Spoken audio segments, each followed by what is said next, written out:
you? I'm doing incredibly well. How was the break? So good, so good. Where Oh did my we goodness, go? has it been that long since we spoke to each other? I've been flitting around. Maybe it was Greece since I last spoke to you. I went to Crete, which was amazing. That's awesome. How, like, what was the Yeah. weather like? Good? Loved it. It was great. It's one of those places, it really like from 10 p.m. onwards, everyone's out eating dinner, the old town's vibey and full. So it was nice to kind of like shift into Greek holiday time and Was it then was it work or was it pleasure? just a pleasure, fully clocked off, which Just for was so pleasure. nice. I like it. Yeah. I haven't done the Greek islands. I think I've done Athens once, Yeah. and that's about it. It's not a country I venture too much. Food's great though. Yeah, honestly, it's the kind of place if you do go for a week, because the Greek food's very like healthy Mediterranean diet, you Best don't diet in feel the world. lethargic. Yeah, it's honestly, it's insane. So I had such a good time. So I could not recommend enough. Crete's great. You can fly in and fly out. You don't have to faff around with Athens. Hand I would luggage love or to go just to rock and Athens. roll.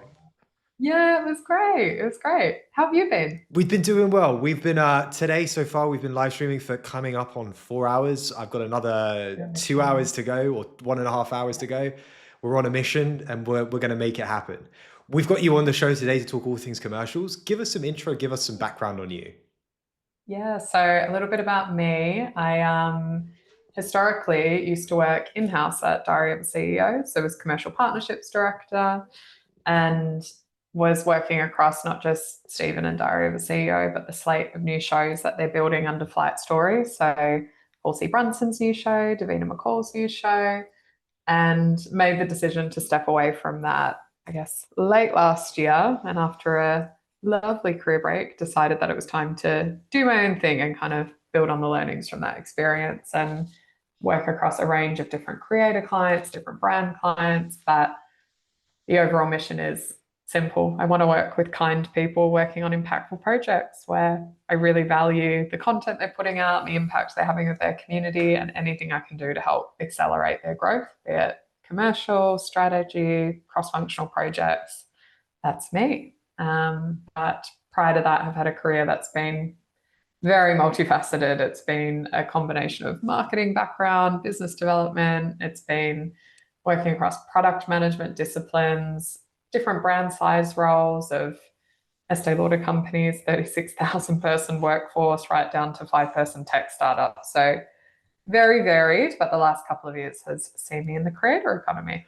I love it. I genuinely have so many questions. It's absolutely It's ridiculous, right? the Not broad often. intros, it's the It's broad a hell of a broad backgrounds. intro. Okay, we'll touch on the Diary of a CEO stuff, but I'm actually really interested in like what creators miss today, and like some of that knowledge that you've built up from spending time at Flight.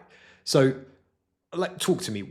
Just, I want a quick recap on it. What was the flight time like? It feels like it's this black box that no one like does interviews around except for this handful of people.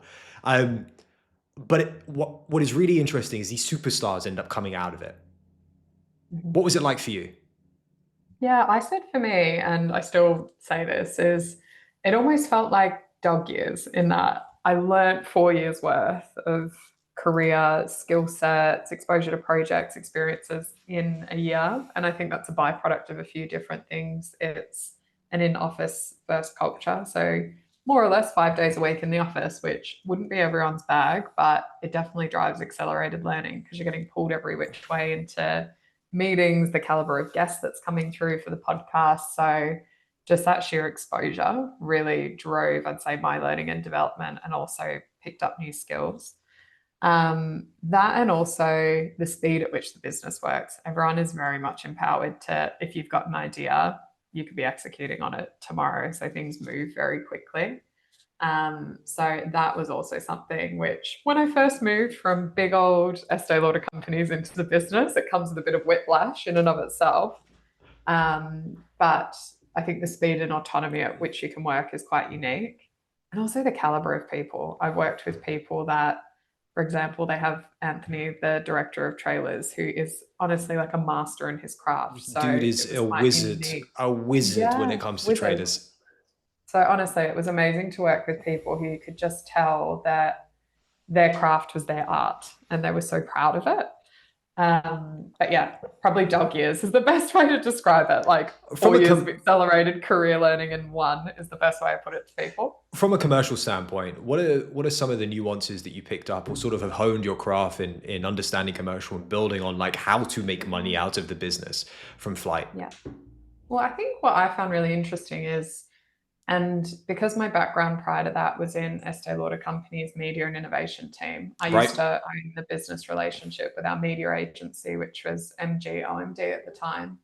And seeing the caliber at which Flight would pitch in for brand partnerships is they weren't competing with other creators or other podcasts. They were competing really with like media agencies in Nuts. the way in which they were pitching. And I think it opened my eyes to a new way of positioning creators almost as talent within a 360 campaign rather than viewing them purely as a distribution channel or a placement or a line item on a media plan. I think creators are shifting into the role which would have been taken and still is taken to a degree by traditional celebrities back in the day. So I think that was the biggest learning for me, that we were competing with a different type of media budget and player in the industry just because of the way in which they would pitch in talent and shows. What did you miss? What do you miss about flight now? Oh, definitely the people that I worked with, as I said, like experts in their craft, and everyone always says the people. Um, Definitely the people. And I think I would have continued to perhaps getting these once in a lifetime career opportunities that I did in staying on in that business. So things like, when in my career had I ever pitched in a show for a sponsorship that was literally a couple of slides and a deck and some guests? It was quite unique to be selling in concept only shows to advertisers and building on the faith of what Diary of a CEO had built. So I definitely miss those kind of once in a lifetime experiences that were latched, I guess, to the timing of the trajectory of how the business was growing. But not to discredit, I still get to experience those, but just in a different way, doing it independently. All right, let's get on to Akind. I want to understand why the shift, why the jump. Do you feel like you reached the ceiling there, or was it I've got enough knowledge that I want to see how I can take this to another level? Oh, I'd say it was partly a professional, partly a personal decision. I think I'd gotten to a point in my career where I'd been going back to back for nearly 10 years in quite high Hmm. intensity roles. And as I said, 4 years worth of learning in a year. Some days it felt like 4 years worth of learning in a year in terms of, I guess, yeah, accelerated time at which things move there.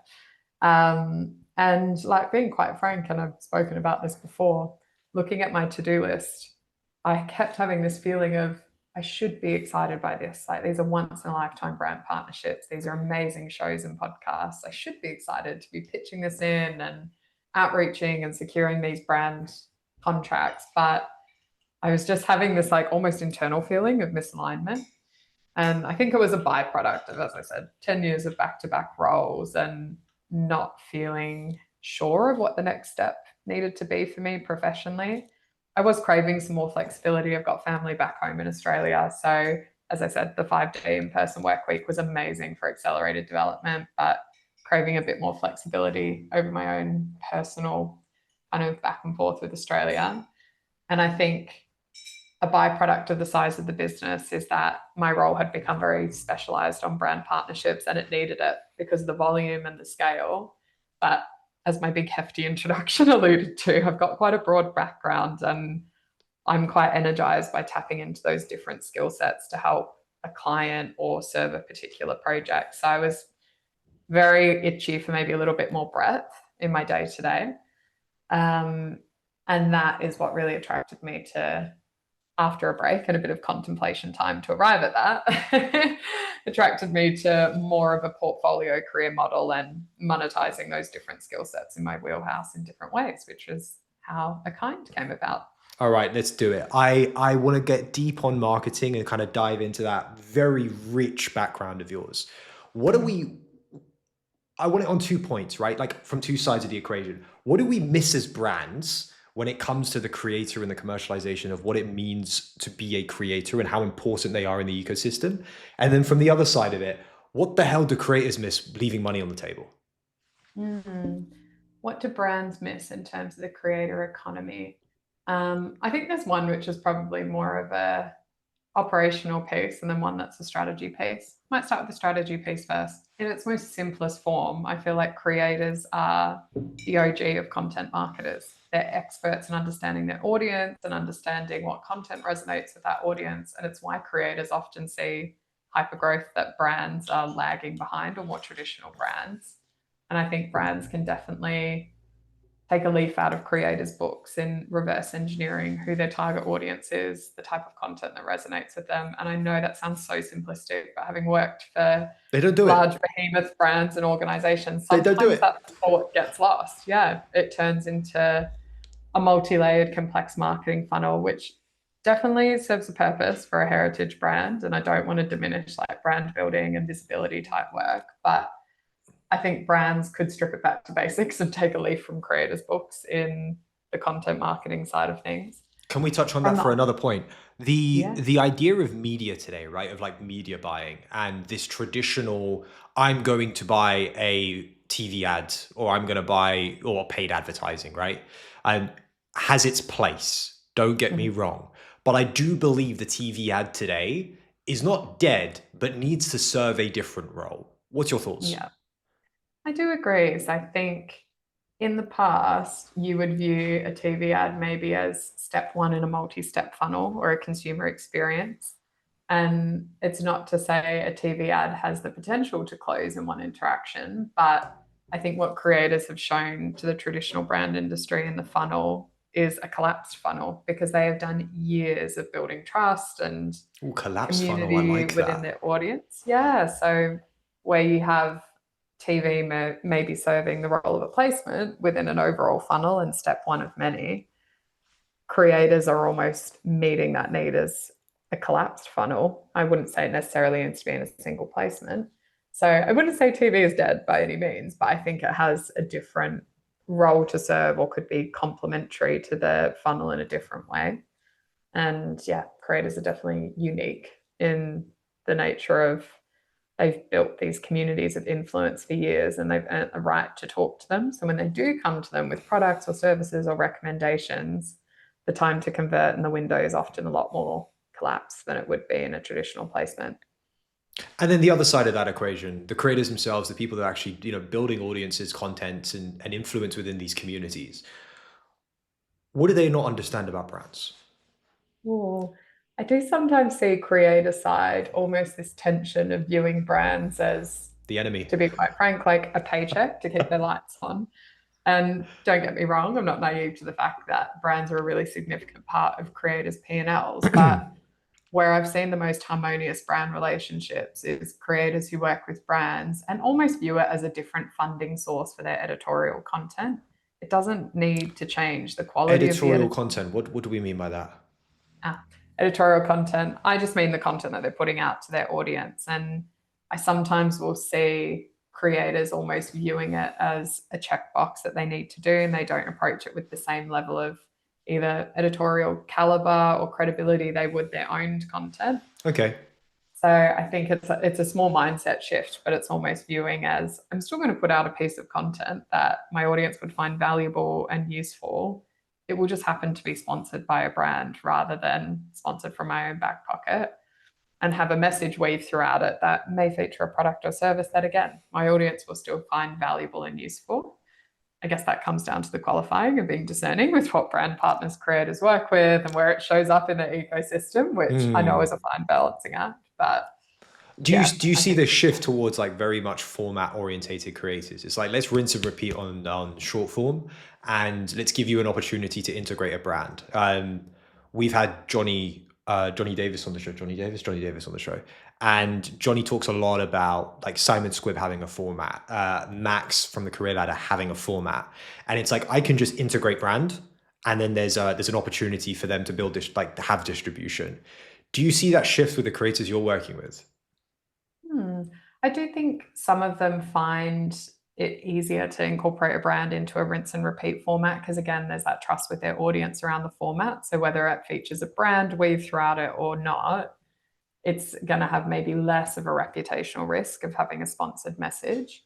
I do see for some of my clients, though, they are working more collaboratively with brands and almost seeking inspiration from brands who sit in their category. And it could be, for example, if they're content planning for the next 3 months, their YouTube schedule, and they sit in the health and wellbeing category. Sometimes through conversations with brands, it could be a leading health tech brand that's developed a wearable. There may be opportunities for the brand to actually bring to the table. Here's a new research study that we actually want to hero in one of our upcoming campaigns. Is there a way you can bring that to life that you know will resonate with your audience? So I've actually found sometimes brand where it makes sense from a credibility perspective and Builds is in an credibility through the aligned industry. creator. Yeah, we'll sometimes actually Huh. nudge the creator content schedule as well. So I'd say it's both like proactive in those formats you spoke to and rinse and repeat formats, but it can also be reactive to a brand idea as well, where it does align and make sense. That relationship that you're describing right now, I assume isn't just one that happens cold. Like that particular one is over maybe months or years of building trust with the relevant entities, right? Yeah, those kind of relationships, I would say, are the once we've proved out and taken each other to dinner first through like a test partnership and the more traditional placements, and the brand has confidence that this creator is a distribution channel with which I can reach their audience or reach my measure of success, then it kind of opens the door to those more Do you know collaborative why I like the tech conversations. ecosystem? Because there's no whining or dining necessary. It's like, do you have good vibes? Can you give us distribution? Answer, yes, let's go. Go for it. And that is the affiliate model. And to be fair, it works really well in the tech and the fintech ecosystem. That was a real eye opener for me working with financial service providers and those types of sponsors for the first time. Creators are their new third party comparison sites, and they're one of the most powerful platforms for them to reach new audiences. And the affiliate model in that space, it works. So I agree. What do you think about YouTube today? Do you see it as a storefront for every brand and business where they have this opportunity to bring creators inside? We've got some good friends that come on the show often from the Gold Studio, and they actively talk about how YouTube is just misused by brands. Like we could Mhm. own our own YouTube, and it doesn't have to be this like weird. We're going to explain the product video. It can just be a show where we bring on creators that align with our brands. Mhm. I do think YouTube is powerful for brands in that what platform do you have people, at least from a search functionality perspective, searching for long form content to engage with your potential target audience or user journey that you're trying to tap into? You have people searching for the pain points, the challenges, the jobs to be done that your brand could solve for. So I think brands can show up reactively in YouTube in tapping into that search intent through partnerships with creators and existing channels that are already building communities around those pain points. But yeah, to your point, I do think there's a real opportunity for brands to be part of the conversation and create shows or engaging, entertaining formats so that that then becomes, to that earlier point on TV, the new kind of entry point for the top of funnel for their audience, because it shows in all the stats across YouTube, like long form content consumption is only but going up. It's shifted towards viewing on TV. So it's becoming a really active part of people's media consumption diet. So similar to a creator viewing a sponsored placement as a funding source from either a brand or from themselves, I think consumers are starting to shift in that mindset as well in how they consume on YouTube. And maybe the aversion towards branded content isn't as strong as it perhaps once would have been. You mentioned about the creator checks and sort of the P&L of what ends up becoming their revenue source. What typically does that look like today? Is there a large proportion of it on working and aligning with brands? Some of it might be affiliates as well through like relevant sources, but like what else are we missing from that? Yeah. So interesting. So I just came from a retreat last week that was a mixture of creators, founders, entrepreneurs.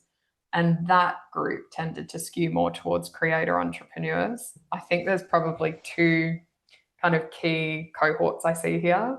The more traditional influencer, who's like an amplification of a branded message or curator of product services recommendations, would have a heavier dependency on brand sponsorships as part of their overall revenue pie. It's probably sitting more at the 90% part of that pie, versus it's the creator entrepreneurs, the people who want to leverage their community to build sustained revenue streams that live long beyond a social profile or a social handle are the ones who have these more diversified pies. And I'd say they start their businesses riding off of brand sponsorships, but they're reinvesting those sponsorships into sustained lines of revenue that will live beyond them, be it product joint ventures, doing line collaborations with brands, co-founding and digitizing communities that they own off platform. So those are kind of three examples that spring to mind, but I can see creators starting to try and reclaim ownership from having this dependency on an external funding source like a brand determining their P&L. It's really interesting. Like I've talked a lot about this, and the show started in a different format, right? And what we do now is incredibly important. We're on a mission. But the idea that you could, as a creator, if you had a large enough audience, essentially build a software product and just have instant distribution is mind blowing. And you could bankroll that thing yourself with the brand checks, and you would probably do more in monthly recurring revenue and add overwhelming amounts of value to the relevant users than a typical startup founder would. Like, they get product, they deeply understand product more than a creator does, but a creator deeply understands distribution. And like both together are like genuine weapons. Yeah, and it honestly amazed me in my first role at Light Studio. I was head of product, and we were trying to unpack that exact hypothesis that creators have access to what would be either a tech founder or a CPO's dream. Like, they've already built the pipeline of first adopters for the products. They've done years of educating on a potential use case or a problem or a job to be done with their audience. So when they drop the product, it's a no-brainer for the audience to pick it up and engage with it. So agree. I think I can see there's almost like this marrying of two worlds. You've got distribution channel, you've got founders of tech products who are looking for guaranteed distribution, and you're seeing that pop up in the creator world with joint ventures or creators bringing in-house CPOs on equity type stakes. So What do you think of those yeah, equity stakes at the moment? Like these equity deals that are getting done, where it's like, okay, we'll give you distro and or like work, but we get an equity stake in the company. Do you think that plays out quite well, or does there have to be a real, genuine alignment of the audience and the product? yeah, I think alignment's one piece, audience and product, but I also think the utility of the product long term is something that needs to be deeply considered, because I think there's a trend in the creator industry in creators maybe dropping products that don't have the same level of continued investment in feature Hmm. development, driving ongoing engagement. So I'll have to pull the white paper, but there is a piece of research that shows typically creator products have a really high uptake initially and then perhaps tank at a faster rate But than I a think typical I think that's startup. because Yeah. they think all about it as distro, right? Then Yeah. distribution, rather than like we have to create something wonderful here that people are going to use more than they consume our product, the digital Yeah. product that is the content. Yeah. And perhaps that's also a shift in the longevity of, if you're used to producing content that drives eyeballs, awareness, and attention in a short form medium, it's amazing for building distribution, but it's a very different kettle of fish to building a product that has sustained lifetime value and long term engaged users. So I think that's probably the biggest challenge I see, in that the distribution's great, but it's then having a creator who's invested in continuing to evolve that product. And to my earlier point, creators are brilliant content marketers, but not all of them have the skill set to flip into product marketing. Is a very different ball game and skill set, particularly for a tech-based product. So I think there's few creators who have been able to straddle both hats, but that's often where partnering and bringing in the right external CPO, CTO, or co-founder, I think, has formed the strongest partnerships in that space. This idea that when creators have those equity deals, and so they have ownership basically, right? And let's say they're building something genuinely valuable for their audience. Do you not feel like there's a weirdness around promoting something you are invested in and when it's a brand deal? Hmm. I think where there is transparency to the audience, where the audience has been brought along on the journey, I see less resistance from the audience. And I think that also leans into the current trend of founders who are showing the build and are like letting their audience behind the curtain into the build of the product. So like they do That like the founder diaries as a separate piece of like a content stream. Yeah, I think that's where I've seen less resistance from an audience. I think so long as there's transparency with the audience in the same way that a sponsored placement would have transparency with an audience, whether it's sponsored or a product that a creator's co-building and investing in. Um, from my personal experience, I've seen, I guess, the same level of resistance slash uptake from an audience as long as there's transparency there. But I think the creators who are getting the least resistance are the ones that are showing the behind the curtain view of what they're building. Like Ali Abdal's done this really well with his SaaS With products that he's put VoicePal and into. like the suite that he's building out essentially of all the Yeah. problems that he had building the YouTube channel for several years. Yeah. And it's letting the audience into the, I guess, origin story for why they've got involved with this product, what problem it's solving for them or for their audience or what's driving it. I think that's where I've seen it be met with less resistance from the audience as well.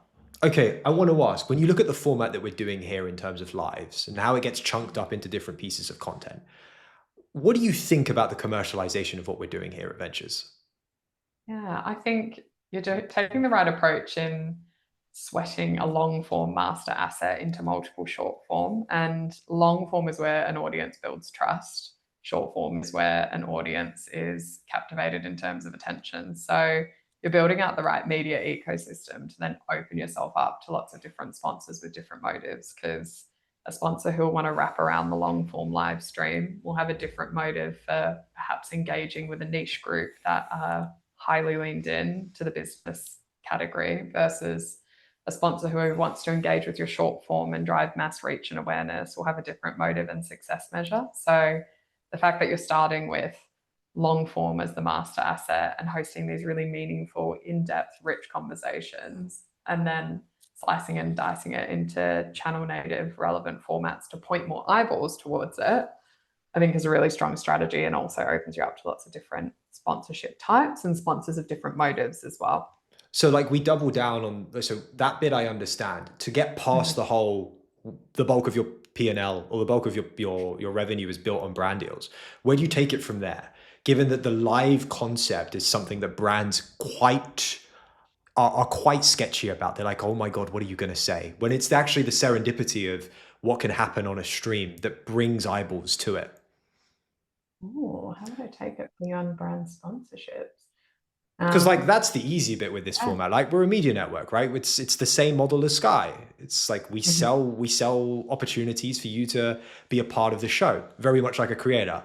But to take that to the next level, like is that a Substack of monetizing a Substack because I have the transcripts, or is it something else? Ooh, I think what would be unique here is the community that are watching these videos are very like-minded, well, hypothesis, are very like-minded people who are wanting to lean into some degree of human connection. Like if you're watching a live stream, you want to be connected to someone live and see like the spontaneity of a conversation unfolding. So perhaps there's an opportunity to create an online community or a network. There's platforms like Circle that do this really well, where beyond the live stream, you're almost creating these offshoot communities for people to connect on the conversation that was had. Further, I guess, learning and development opportunities. Maybe it's like linear courses by the people who you have within the network. So this sparks interest. Maybe someone then wants to do a 3-part masterclass on how to attract brand sponsors if I'm a creator. So I think the format also lends itself to piquing your audience and their interest in a subject matter expert or a conversation. You could then potentially service and close that loop through a community that gives people the opportunity to go deeper through things like digital cohorts. That's then owning your audience and owning the P&L and shifting it away from just branded sponsorships within a media channel and distribution. The first thought that came to mind. I quite like the idea of like one, obviously you have owned content channels. So Yeah. like a Prime, like a Prime, Amazon Prime or like a HBO. There's a suite of content that can come out from behind the scenes because we do a lot of breaking on here. But there's also the deep dives that we don't get to do because of the live concept. And I think there's a nuance there that actually you could have like Steve Jobs has an interview that got released like 10, 15 years after his death that was like the lost interview. Doing those and sticking them behind not a paywall, but in a community that allows for this like very open conversation I thought would be Yeah. quite cool. Yeah, and I think it actually makes me think of someone who does this really well is Chris Donnelly. Yep. So he's built up, I guess, mass awareness through LinkedIn as a channel. And I've heard him speak before about deplatforming his audience. So you have this opportunity here to peak awareness of certain topics or niche interest areas and almost do a whistle stop tour and a demonstration of expertise through a range of the people that you have on the show. There's then an opportunity to deplatform for those deep dives. Maybe it's a free, I guess, PDF that points someone towards an email, and then off the back of that, there's an accelerator that that person on the show could Do you walk think them that's like a through. very drag and drop creator format though, like today? It's like, how do we innovate on that a little bit? Like, don't get me wrong. I Yeah, appreciate anyone that can play the game well. And Chris plays the game yeah, incredibly well. But it's like, if we're going to change the world, is that going to be done via an email? Because like the games we're playing are slightly different. It's like I'm trying to add $1 trillion worth of value to Europe, and he's trying to literally enable anyone to make money. And I think yeah, that while the end goal is very much similar, the ways we get there are different. yeah. Interesting. I do think there's opportunities, kind of to that earlier point on like creators who are co-building with founders and CPOs. I don't see that happening enough in practicality in either public forums. It's behind closed doors. There's often quite a tight circle of people who work with That creators is in this facts. capacity that get like handshook around through different WhatsApp groups and things like that. So I don't know if I'm creating something that there isn't an active need for, but I think it'd be interesting somehow to tee up some of these guaranteed distribution channels and these builders and founders in an ecosystem because it's often happening through handshakes behind closed doors. And there would be plenty of people, I'm sure, watching who sit on both sides of the fence of your audience who don't have that network to bring the two together, is my hypothesis. Alex, this has been absolutely amazing. It's been a masterclass in creators. Oh, thank you. We're going to It's been have to such get you back on. I can't wait to do a deep dive on the commercials because we didn't get to do that. And I really, really, really want to break down like how do we deleverage or like actually build leverage as the person making the asset so that we are not in a position where that contract looks skewed towards the brand. And how do we protect ourselves? And I think you're the right person to help us explain that. Oh, definitely. That's a Yeah, whole conversation in and of itself. we'll But thank lock you it so in. much. This has been Yeah, thank awesome. you. Oh, have a great day and enjoy the rest of the live stream. I I really appreciate it.